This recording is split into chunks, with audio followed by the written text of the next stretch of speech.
하나님은 영이시니 예배하는 자가 영과 진리를 이루어 예배할지니라. 아멘.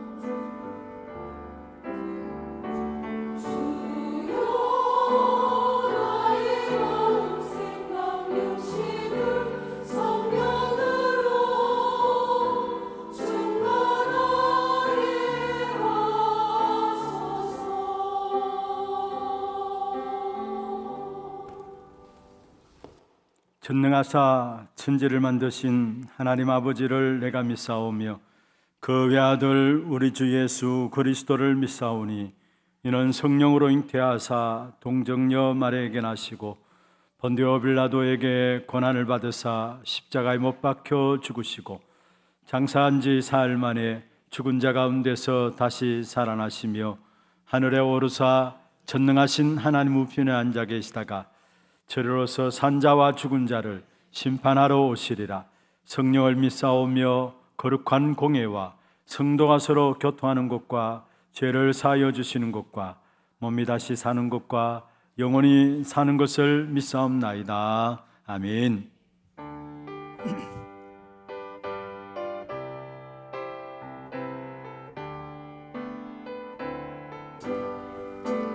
나의 영원하신 기여 생명보다 귀하다. 나의 갈 길 다가도록 나와 동행하소서.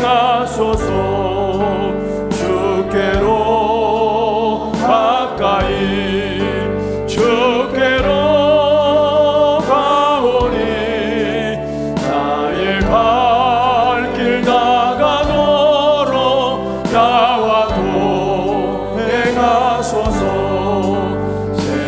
복이 아니란과 모든 명예 버리고 험한 길을 가는 동안 나와 동행하소서. 주께로 가까이 주께로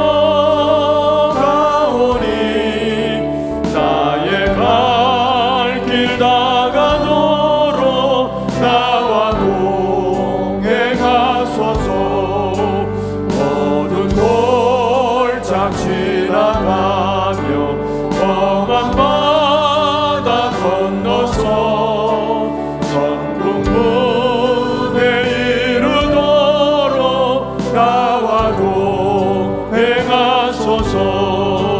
주께로 가까이 주께로 가오니 나의 갈 길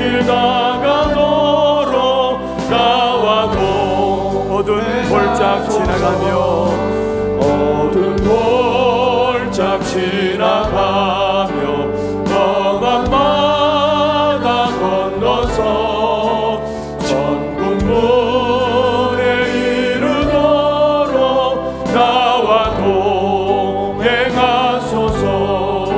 주께로 가까이 주께로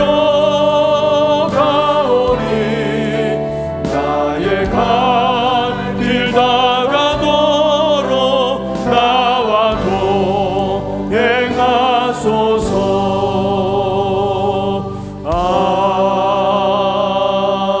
아멘.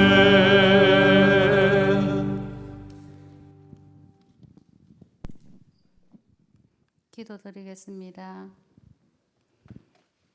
하나님 아버지, 이 시간 예배의 자리로 인도하시고 말씀을 통해서 하나님의 음성을 듣게 하시고 성령 인도받는 삶이 되게 하심에 감사를 드립니다. 강단 말씀을 통해서 하나님이 우리에게 주신 세계 복음화의 축복을 놓치지 않고 지속하게 하옵소서.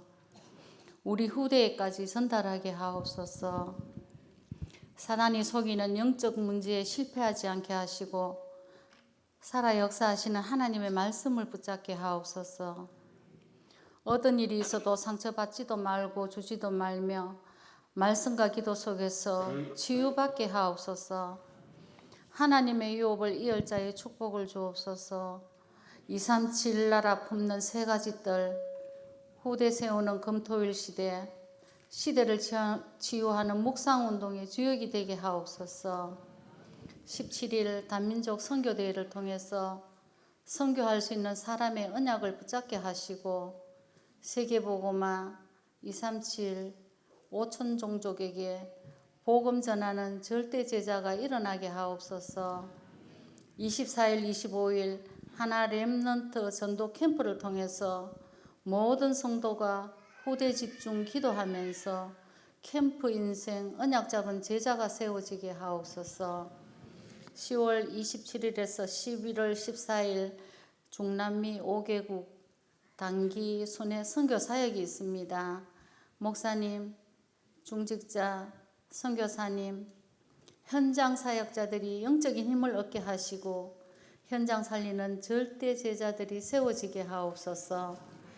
사역 마치고 돌아오실 때까지 성령께서 역사하셔서 안전하게 은혜 가운데 하나님이 하시는 일을 보게 하옵소서. 이 시간 말씀 선포하시는 목사님께 성령 충만과 오력 주셔서 말씀을 통해서 은혜와 치유의 말씀으로 축복하여 주옵소서. 찬양대의 찬양을 통해서 하나님께 영광 돌리며 허감이 무너지는 찬양이 되게 하옵소서. 주 예수 그리스도 이름으로 기도드립니다.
승마의 박수를 하나님께 드리겠습니다. 하나님 말씀 로마서 1장 16절 17절입니다. 로마서 1장 16절 17절 두 절 말씀을 우리 같이 합독을 하도록 하겠습니다. 내가 복음을 부끄러워하지 아니하노니 이 복음은 모든 믿는 자에게 구원을 주시는 하나님의 능력이 됨이라. 먼저는 유대인에게요 그리고 헬라인에게로다.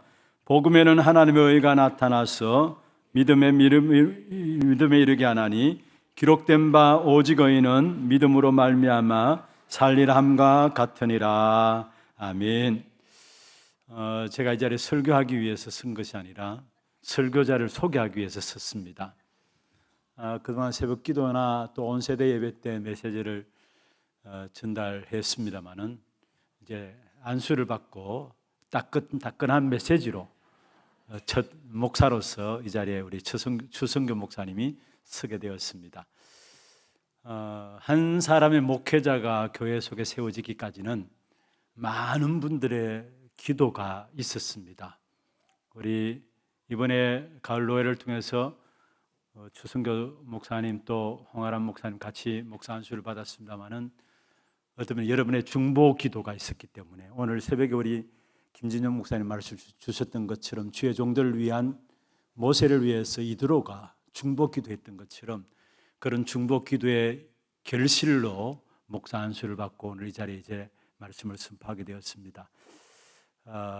모자람도 많고 연약함도 많을 부분들이 있습니다만은 그럴 때일수록 더욱더 내가 전 목사님 위해서 정말로 기도해 드려야 되겠다 이런 마음들을 가지고 계속해서 기도 속에서 귀중한 사역들을 감당해 나갈 수 있도록 여러분 함께 또 기도의 충보가 있기를 주의 이름으로 축원합니다.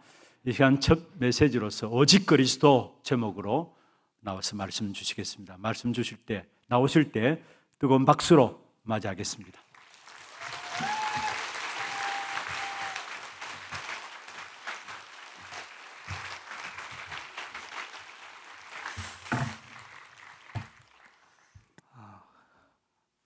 감사합니다. 오늘 말씀 제목은 오직 그리스도입니다. 제가 이 수요예배 자리에 언젠가는 서야 된다라는 것을 알고 있었습니다. 어떻게 보면 이 전 교인을 대상으로 말씀을 전달하는 자리인데 어떤 말씀을 전달해야 될까 기도하고 있었어요. 그런데 아무리 기도를 해도 한 가지밖에 떠오르지 않았습니다. 오직 그리스도. 이 많은 선배 목사님들과 또 많은 우리 교회 어르신들에게 전달받은 것이 이겁니다. 저는 목사가 되기 전에 하나님께 질문했습니다. 그 내용이 하나님께서 왜 나를 이 자리에 부르십니까? 나를 왜 이 주의 종의 이 길로 인도하십니까? 하나님을 사랑하고 또 복음을 사랑하는 사람들이 많이 있는데 굳이 내가 왜 이 주의 종의 길로 가야 됩니까? 부끄럽지만 이런 마음도 있었습니다. 그런데 하나님께서는 언제나 한 가지 답을 주세요. 오직 그리스도. 물론 제가 부족해서 그렇습니다만 이 마음을 주시는 게 하나님의 은혜인 것 같습니다. 이번 목사 안수를 받으면서 한 가지를 느꼈습니다. 정말 전 교인이 목회자를 두고 기도하고 있구나. 알고는 있었지만 실제 몸으로 느껴질 정도로 알게 됐습니다. 그래서 저를 두고 기도해 주실 때 한 가지만 기도해 주시면 감사하겠습니다. 다른 것 말하는 목사가 되지 않고 오직 그리스도만 말하는 목사가 되도록 기도해 주시면 감사하겠습니다. 왜 그렇습니까? 이것이 교회가 사는 길입니다. 신앙생활의 가장 중요한 본질이 무엇입니까? 우리가 인생을 살다 보면 반드시 문제와 어려움은 옵니다. 갈등과 위기가 오게 돼요. 환경도 달라집니다. 그러나 거기에 흔들리지 않고 끝까지 세계복음화 할 수 있는 비밀이 오직 그리스도밖에 없습니다. 그래서 바울이 고백하지 않습니까? 에베소서 3장 19절에 이 복음의 너비와 길이와 높이 깊이가 어떠함을 깨달아 하나님의 모든 충만하신 것으로 너희에게 충만하게 하시기를 구하노라. 오직 그리스도 안에 모든 것이 다 들어 있습니다. 그래서 우리는 날마다 그리스도 붙잡아야 됩니다. 매 순간 그리스도를 붙잡아야 합니다. 내가 가치 있게 여기는 것을 강조하게 됩니다. 계속 말하게 돼요. 그렇지 않습니까? 무엇이 여러분에게 가장 가치 있습니까? 오늘 본문의 바울은 이렇게 말합니다. 내가 이 복음을 부끄러워하지 않는다. 이 복음은 모든 믿는 자들에게 구원을 주시는 하나님의 능력이다. 많은 사람들이 복음을 부끄러워합니다. 복음을 너무 쉽게 생각합니다. 어쩔 때는 너무 가치 없게 생각하기도 합니다. 그러나 전도자의 응답을 누린 바울은 이 복음을 가장 가치 있게 여겼습니다. 잘 아시다시피 바울의 서신서는 13편이 있죠. 이 서신서라는 말은 교회들에게 보내는 편지라는 것입니다. 오늘 이 로마서도 바울이 쓴 서신서 중 하나죠. 바울이 로마 교회에 서신서를 보낸 겁니다. 그런데 다른 서신서와 달리 이 로마서는 조금 특징이 있습니다. 다른 서신서들은 바울이 그 교회를 세우고 그 교회의 현장을 알고 그 교회의 상황을 듣고 편지를 보낸 것인데 이 로마 교회는 바울이 한 번도 가보지 않았어요. 물론 브리스길라 부부를 통해서 내용을 들었지만 자신이 한 번도 가보지 않은 교회에 편지를 보낸 것이 로마서입니다. 그 편지의 시작이 뭐냐? 오늘 본문이에요. 내가 이 복음을 부끄러워하지 않는다. 그리고 이 복음은 모든 믿는 자들에게 구원을 주시는 하나님의 능력이다. 바울은 언제든지 복음 말했습니다. 복음만 강조했어요. 내가 지금 무엇을 말하고 있습니까? 사람의 말을 하고 있습니까? 복음을 말하고 있습니까? 그것이 내가 가치 있게 여기는 겁니다. 정말 우리 인생에 이 복음만 강조되길 기도합니다. 진짜 가치를 알면 인생을 걸게 됩니다. 그것이 바울의 인생 아닙니까? 진짜 가치를 알면 생명도 걸게 됩니다. 그 비밀이 오직 그리스도 안에 있다는 사실을 확인하는 예배가 되길 주님의 이름으로 축원합니다. 오직 그리스도의 응답을 누리기 위해서 첫 번째로 오직 복음의 비밀을 찾아야 합니다.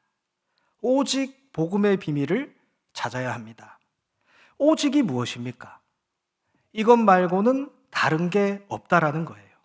그것이 오직입니다. 그런데 이것은 비밀이에요.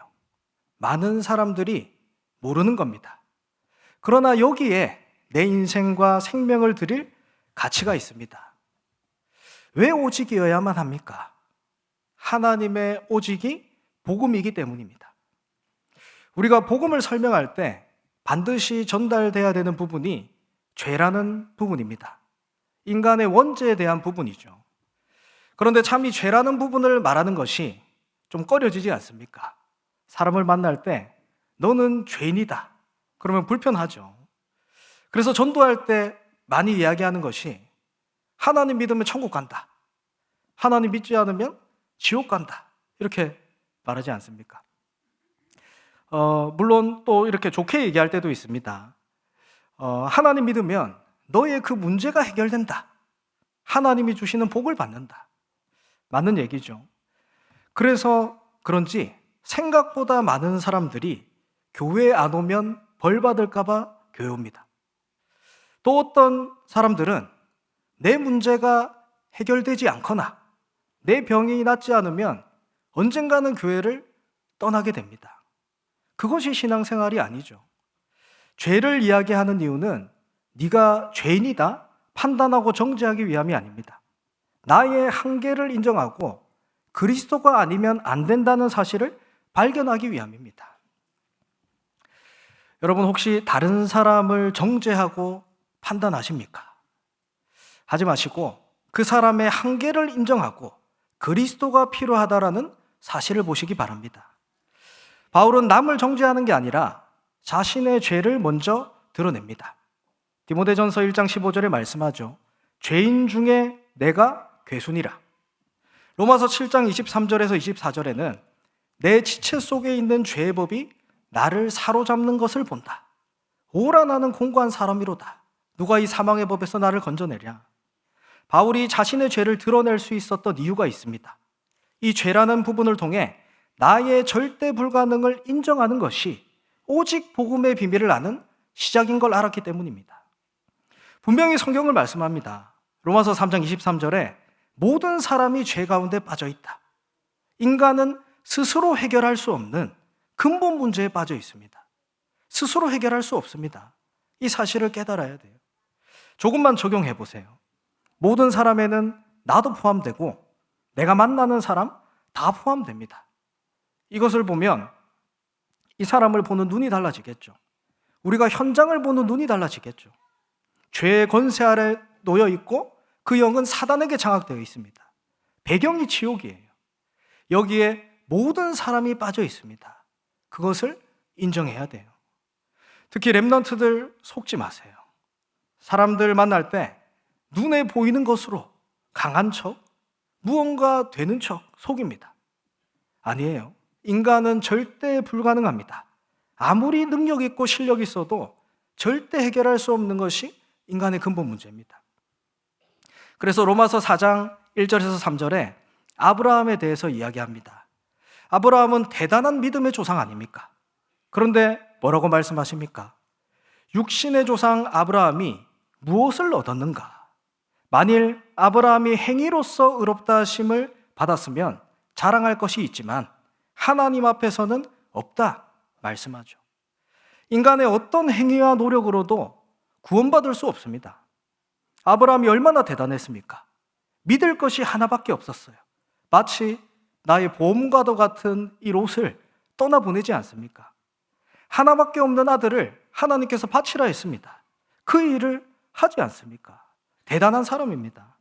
그런데 성경은 그 대단한 사람의 행위를 말하는 게 아닙니다.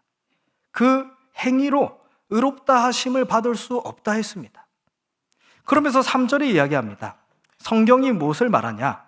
아브라함이 하나님을 믿음에 그것이 그에게 의로 여겨진 바 되었느니라. 아브라함의 행위가 아니라 아브라함의 믿음이 의로 여겨졌다 말씀하십니다. 죄의 반대말이 무슨 말입니까? 죄 없음이 아니에요. 의입니다. 하나님의 의입니다. 우리에게 하나님의 의가 필요합니다. 하나님의 의롭다 하심은 그리스도의 십자가의 죽으심과 부활을 믿는 자에게 주어지는 겁니다. 나는 죄인인데 그리스도를 믿음으로 하나님께서 나를 의롭다 여겨주시는 거예요. 이것이 우리가 받은 축복입니다. 로마서 4장 23절에서 25절에 말씀하십니다. 그에게 의로 여겨졌다 기록된 것은 아브라함만을 위한 것이 아니요 의로 여기심을 받은 우리도 위함이니 곧 우리 주를 죽은 자 가운데서 살리신 이를 믿는 자니라. 여러분, 오직 그리스도가 되기 위해서는 절대 불가능한 나를 인정하고 절대 가능한 그리스도를 믿는 믿음 속에 들어가야 합니다. 이것이 오직 복음의 시작입니다. 다른 길은 없습니다. 그래서 반드시 필요한 시간이 나의 담에색의 시간이에요. 그 시간은 바울이 오직을 발견하는 시간이었습니다. 사도행전 9장을 보면 바울이 어떤 사람이었는지, 그리고 그 바울이 어떤 상태에 있을 때 하나님께서 부르셨는지 볼 수 있죠. 바울은 누가 시키지도 않았습니다. 근데 예루살렘에서 다메섹까지 예수 믿는 사람을 잡으러 갑니다. 그 거리가 200km나 됩니다. 일주일을 간 거예요. 사도행전 9장 1절을 보면 주의 제자들에게 대하여 여전히 위협과 살기가 등등했다 말씀합니다. 이것이 바울의 상태예요. 여기서 살기라는 뜻은 살인하고자 하는 의지, 죽이고 싶어서 참을 수 없는 상태를 말합니다. 스데반을 죽이는 것도 모자라 누가 시키지도 않았는데 예수를 믿는 사람을 죽이고 싶어서 잡으러 가는 겁니다. 거기에 하나님께서 빛을 비추십니다. 3절에 말씀하죠. 하늘로부터 빛이 그를 둘러 비추시는지라. 빛이 비추니까 어떤 일이 일어납니까? 내 자신의 본 모습을 보게 됩니다. 말로 다 할 수 없는 비참한 하나님 떠난 상태를 보게 됩니다. 빛이 비춰지니까. 이 모습을 보아야 예수님께 돌아올 수 있습니다. 얼마나 비참했는지 4절에 땅에 엎드려졌다 말씀하십니다. 여러분, 하나님 떠난 내 본 모습을 보고 고개를 들지 못할 만큼 부끄러운 적이 있으십니까? 그때가 하나님께서 우리에게 빛을 비추는 시간입니다. 그것을 바울이 보았어요. 그리고 7절에 말씀하시죠. 눈이 보이지 않는다. 내 모든 것을 막았다라는 거예요. 그리고 소리만 들렸어요. 무슨 말입니까? 하나님의 말씀이 임하게 되었다는 것입니다. 저는 이 체험을 했습니다. 여러분, 라섹 수술 아십니까? 라섹 수술을 제가 처음 나올 때 받았어요. 그때는 이 눈 수술을 하면 일주일 동안 앞을 못 봅니다. 그러면서 이렇게 눈에 보조장치를 끼고 침대에 일주일간 누워 있어야 돼요. 근데 아니나 다를까 제가 침대에 누워 있는데 저희 어머니께서 메시지 한 개를 24시간 돌아가도록 틀어놨어요. 옆에. 제가 그때 사실 말씀이 잘 들려지지 않는 상태였거든요. 처음에 그 말씀을 틀어놓으니까 너무 싫은 거예요. 힘든 겁니다. 안 그래도 눈 아파 죽겠는데 왜 계속 옆에서 거슬리지 않습니까? 근데 하루 이틀 지나니까 말씀이 들려요. 말씀이 들리기 시작합니다. 또 더 놀라운 것이 3일, 4일 이 정도 되니까 이 말씀 속에서 얘기하는 게 나에게 얘기하는 건가? 들려요. 지금으로 말하면 하나님의 음성으로 그 말씀이 들려진 거죠. 계속 그 말씀을 듣는데 더 시간이 지나니까 이 말씀에서 말하는 게 나라면 하나님께서 이 일을 나에게 맡기셨구나. 미션이 붙잡혀지는 거죠. 하나님의 말씀이 나에게 임해야 됩니다. 이 말을 하는 거예요. 그러기 위해서 여러분 눈을 감아야 됩니다. 그리고 사람들이 뭐라 말하든 사람의 소리를 멈춰야 해요.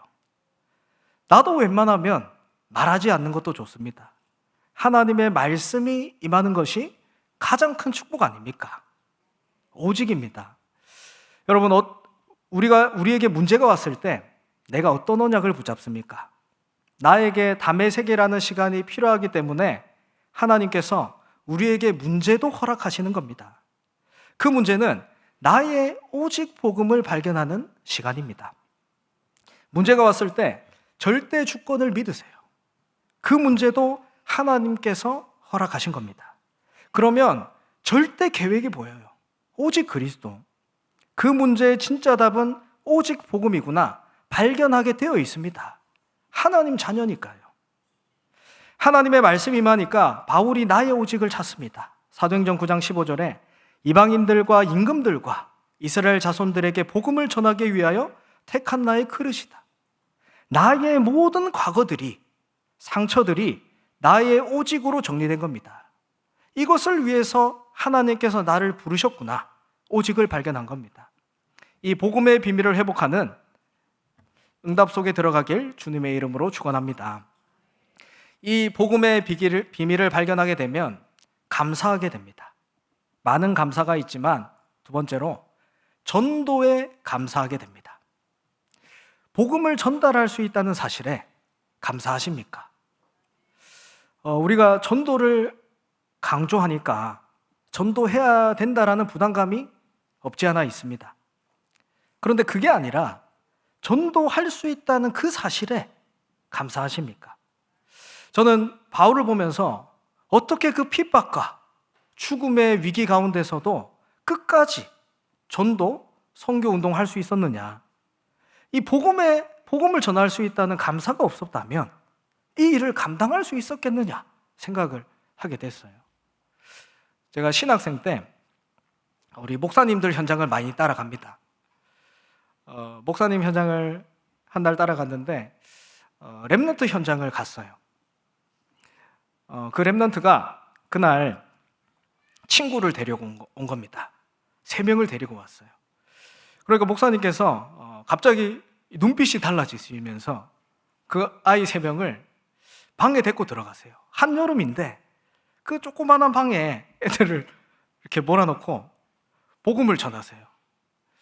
내가 목사니까 복음을 얘기해야 된다. 들어라. 그러면서 이 아이들에게 복음을 전하세요.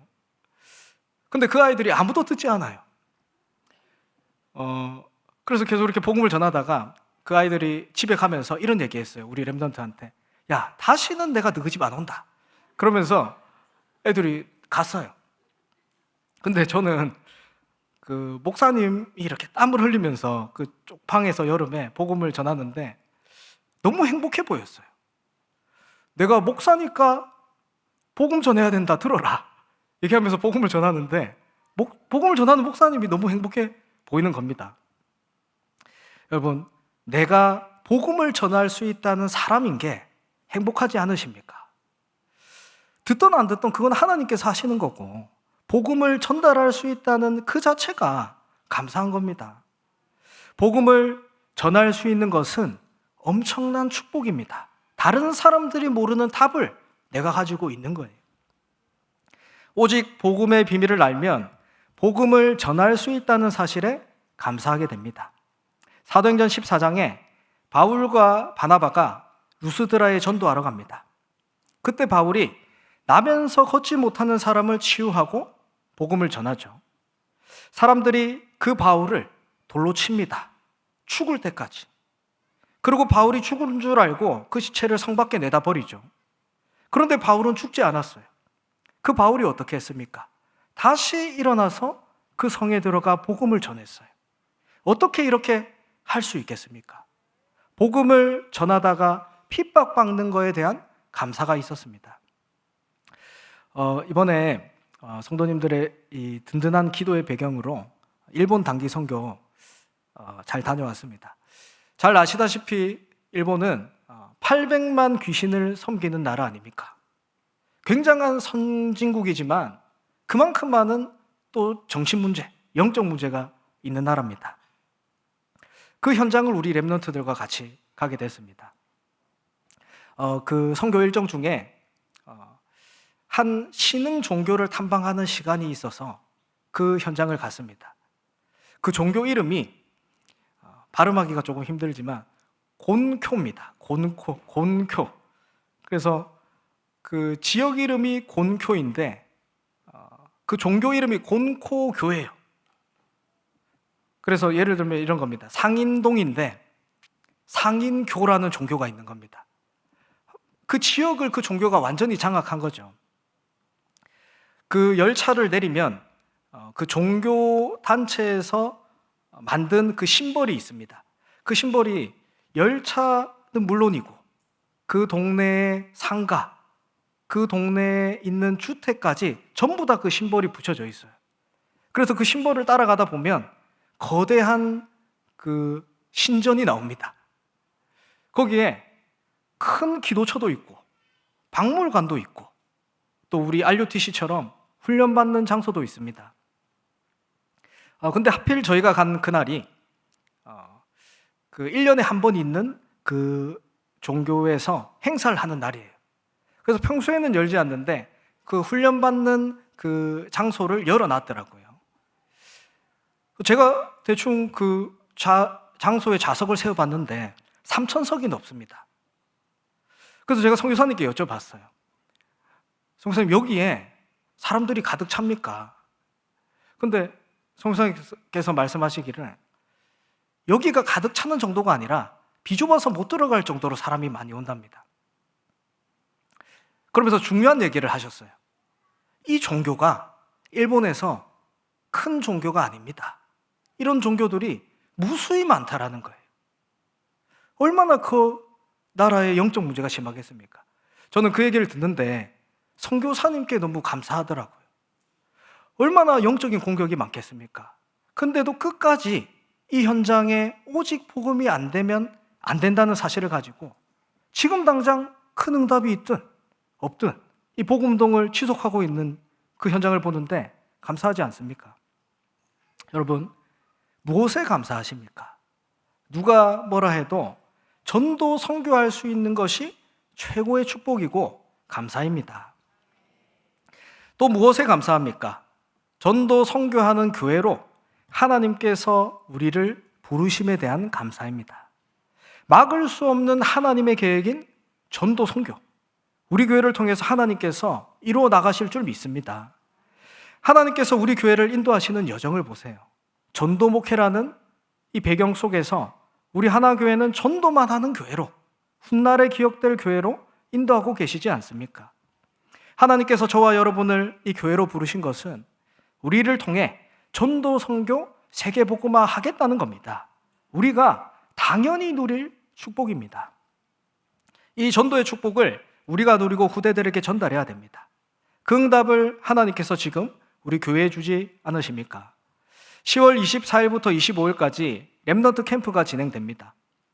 어떻게 이 전도 운동을 후대들에게 전달합니까?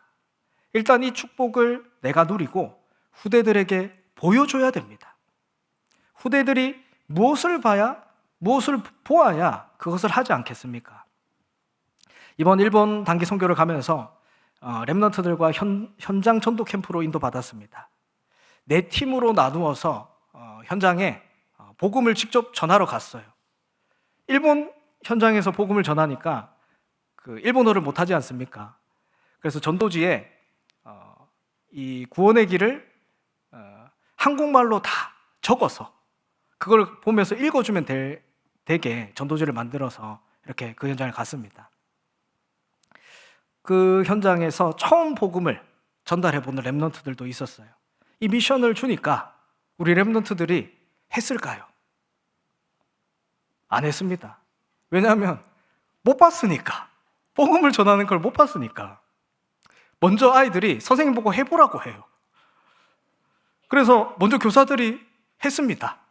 그러니까 아이들이 바로 따라서 합니다. 누가 보지도 않는데. 그 캠프 시간이 끝나갈 때까지 시간이 가는 줄도 모르고 그 아이들이 계속 복음을 전하는 겁니다. 무슨 말입니까? 내가 안 하고 후대들에게 어떻게 해라고 합니까? 내가 먼저 증인으로 서야 됩니다. 내가 현장에서 말씀 운동하는 증인으로 서시길 바랍니다. 그래야 그것이 후대들에게 전달됩니다. 왜 현장에서 말씀 운동을 해야 됩니까? 하나님의 말씀은 살아서 역사하기 때문입니다.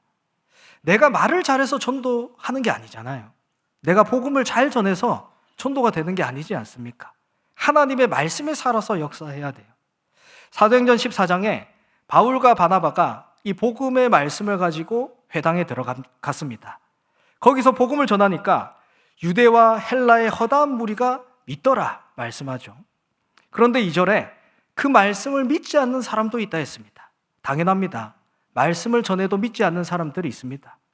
그런데 그때 두 사도가 어떻게 했습니까? 그 말씀을 안 믿는 사람이 있는데 두 사도들은 3절에 오래 있었다라고 했어요. 이 말은 지속했다라는 겁니다. 그러면서 중요한 말씀을 하십니다. 주께서 자기의 은혜의 말씀을 증언하시니. 분명히 두 사도들이 오랫동안 그 현장에서 말씀을 전하는데 주께서 자기의 은혜의 말씀을 증언하셨다라고 했어요. 하나님께서 역사하신 겁니다. 하나님의 말씀이 살아서 역사한 겁니다. 여러분, 전도가 무엇입니까? 내가 말을 잘해서 복음을 잘 전해서 되는 게 아닙니다. 하나님의 말씀이 살아서 역사하시는 거예요. 그것을 저와 여러분이 보는 겁니다. 우리는 그 시간표를 알지 못해요. 그래서 지속하는 겁니다. 이 사실을 믿고 지속하는 자에게 하나님께서 역사하실 줄 믿습니다. 그래서 모든 렘넌트 교사분들 그리고 모든 성도분들이 우리 렘넌트들을 두고 지속해서 기도해 주셔야 됩니다. 또 나의 현장을 두고 지속해서 기도하는 겁니다. 언제까지요? 하나님의 말씀이 살아서 역사하실 때까지, 성령이 역사하실 때까지 지속하는 겁니다.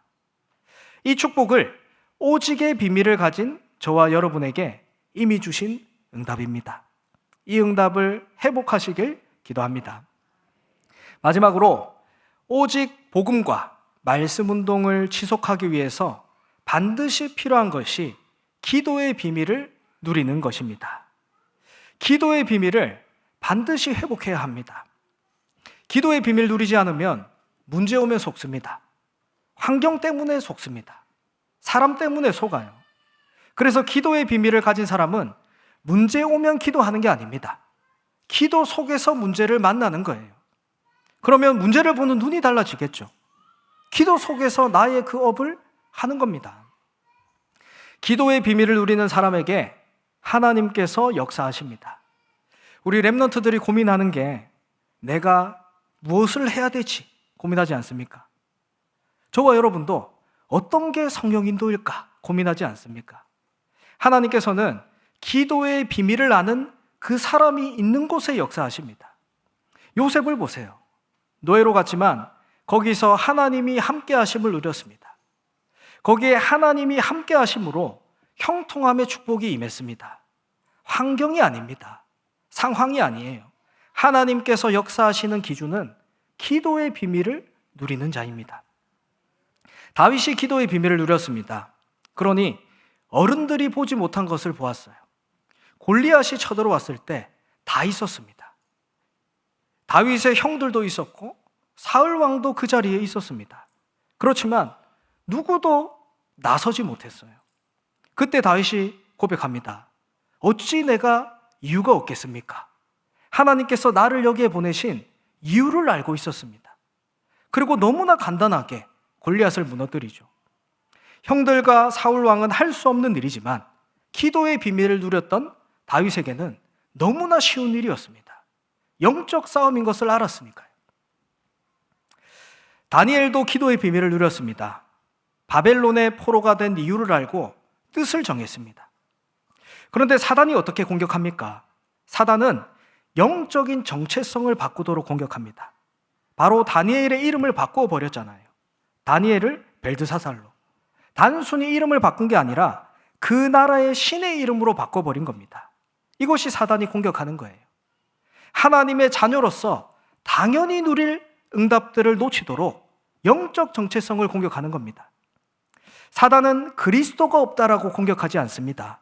그리스도보다 세상 기준들이 더 중요하도록, 세상의 배경들이 더 대단해 보이도록 속이고 공격하는 겁니다. 그래서 다니엘은 뜻을 정했습니다. 그리고 기도의 비밀을 누렸어요. 왕의 조서에 도장이 찍힌 줄 알고도 기도했습니다. 이 말은 기도하면 죽는 줄 알고도 기도했다라는 거예요. 이것을 누가 이해하겠습니까? 기도의 비밀이에요. 어떻게 기도했습니까? 예루살렘을 향하여 늘 하던 대로 그의 하나님께 감사하면서 기도했다. 이 기도 앞에 흑암이 무릎 꿇습니다. 죽을 줄 알고도 감사함으로 기도하는데 어떻게 사단이 공격하겠습니까? 모든 흑암이 꺾인 겁니다. 내가 그 억울한 일이 있는데도 하나님께 감사함으로 기도한다는 거예요. 거기에 사단이 공격할 틈이 없습니다. 속지 마시길 바랍니다. 그 다니엘에게 어떤 일이 일어납니까? 사자굴에 다니엘이 들어갔을 때 왕이 찾아옵니다. 그러면서 다니엘을 부르죠. 어떻게 부릅니까? 하나님의 종 다니엘아. 다니엘을 통해서 이 불신자 왕이 하나님을 보았다라는 거예요. 이것이 가장 큰 축복 아닙니까? 나를 통해서 그리스도가 드러나는 것. 이것이 기도의 비밀을 가진 사람입니다. 우리가 어떻게 캠프를 합니까? 어떻게 현장을 살립니까? 나의 겉모습이 아니에요. 내 간증, 내 능력 아닙니다. 오직 성령의 역사여야만 가능합니다. 그래서 오직 기도의 비밀 속에서 모든 것이 되어져야 하는 것입니다. 오직의 비밀을 붙잡고 전도의 감사가 회복되길 원합니다. 그리고 끝까지 전도 운동할 수 있는 기도의 비밀을 누리길 원합니다. 말씀을 맺겠습니다. 이 오직 그리스도를 저와 여러분이 누리고 우리 후대들에게 전달하는 비밀이 무엇입니까? 이 오직 그리스도에 집중하는 겁니다. 거의 대부분 사람들이 틀린 것에 집중합니다. 다른 것, 틀린 것, 망할 것에 집중해요. 그것을 강조합니다. 저와 여러분은 응답받을 것에 집중해야 됩니다. 하나님께서 주신 것, 오직 그리스도에 집중하시길 바랍니다. 문제는 어딜 가나 있습니다. 그 문제에 집중하는 게 아니라 하나님이 주신 답을 찾는 데 집중하는 거예요. 문제를 볼 때 문제가 틀리면 틀린 답을 찾게 됩니다. 아무리 그 문제가 어렵고 감당하기 힘들어도 문제를 제대로 봐야 돼요. 문제를 제대로 보고 하나님께서 주신 답이 나올 때까지 집중하는 겁니다. 그것이 제한적 집중이에요. 우리에게 갈등도 있습니다. 그 갈등은 갱신의 전환점입니다. 선택적인 집중이에요. 위기가 올 때도 있습니다. 위기를 기회로 만드는 원네스 집중입니다. 모든 것을 살리게 됩니다. 기도를 많이 하는 것도 중요하지만 정확한 언약을 붙잡고 기도하는 것이 더 중요합니다. 어떤 문제와 갈등, 위기에도 속지 않고 오직 그리스도 언약 붙잡고 승리하시길 바랍니다. 오직 그리스도가 기준되고 오직 그리스도가 배경되는 저와 여러분이 되길 주님의 이름으로 축원합니다. 기도드리겠습니다. 하나님 감사드립니다. 지속되어야 될 하나님의 축복을 누리는 응답 속에 들어가도록 역사하여 주시옵소서. 나의 작은 상처에 속지 않고 틀린 동기에 속지 않으며 오직 그리스도가 기준되고 오직 그리스도가 배경되도록 역사하여 주시옵소서. 하나님이 주신 축복들을 놓치지 않고 먼저 내가 누리며 그 축복들을 후대들에게 전달하는 장성한 신자의 응답 누리게 하옵소서.